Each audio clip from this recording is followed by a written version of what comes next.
Well, I'm at Woodland, Washington at Tsugawa's Nursery with Brian Tsugawa, and today we're going to be talking about vines. They're a wonderful garden plant because they really can do some lovely covering of things and give us a lot of beauty. So you have some that are stunning with foliage, but also a lot of blooming ones. So let's just kind of go through them here and see what you got. Yeah. That's right. Like such as the Wisteria, they're very aggressive growing vines, and like you said, how to control them, there is a lot of maintenance on when to prune. But you're right in front of us here, William. This is climbing hydrangea variety Miranda. Wow.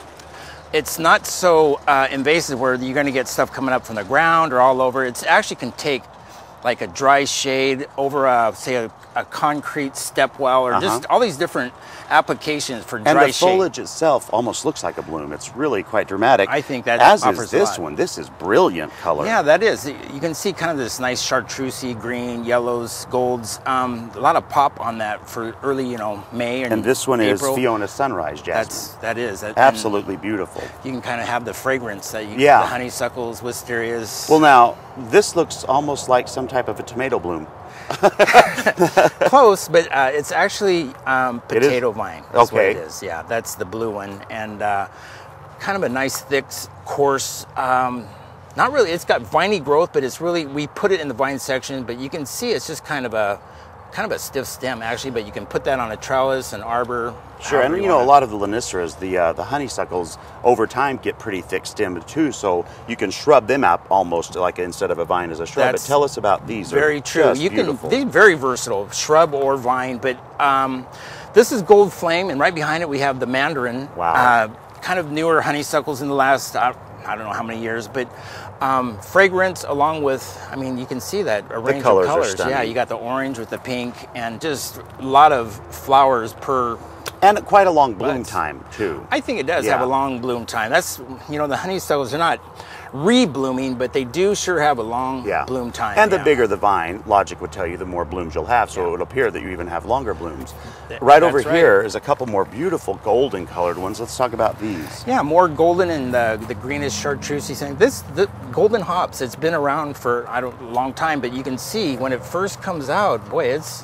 has a lot of that nice golden And talk color. about easy maintenance. It dies down to the ground by itself each year, so it can't get much easier than that. Yep, and just in that little bit of time, it looks like it's already climbed up the arbor here, so that's pretty fast. Now, the lovely co-host Judy really fell in love with this one, and this is a relatively new introduction too. What is that? This is Virginia Creeper.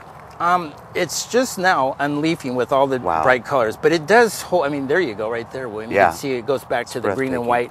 But when it first leaves out, it's caught all our eyes because we've never really seen this come in at this time. But it's just unfolding, and eventually you can have more white, that creamy white. But boy, when this thing first leaves out, that's the beauty of variegation, because it changes almost all the time. Each year it changes, the leaves change, so it can really add a lot of beautiful texture and color to your garden. That's right. It's changing out throughout the seasons. Well, Brian, let's quickly cover a couple of things. Of course, a vine that is left on the ground is really just a ground cover. So if that's not what you're going for, they need something to grow on. That's true.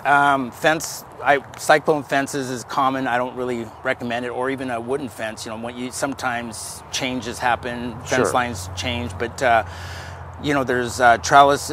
You can build so many different things off of just simple 1x1, or some kind of wood something structure. That you can throw together. Exactly right. Well, then let's also point out a couple of things that in the garden, there are certain vines that really, even something of this size isn't going to be big enough for long term, like a wisteria or a kibia. I think you're right. That's, especially something that's powder coated or a structure like that, it doesn't really need anything besides maybe just something off the side. But it would be way too aggressive to put anything over such a structure.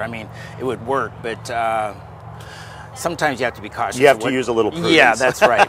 The tags, or ask your salespeople what's going on with this and how it grows, and you can get a lot more information. Well, and no better place to come than up here at Tsugawa's to talk to their sales staff and find out which vine really will work best for you and how to maintain it in the future. Brian, thank you so much, my friend. Thanks, William.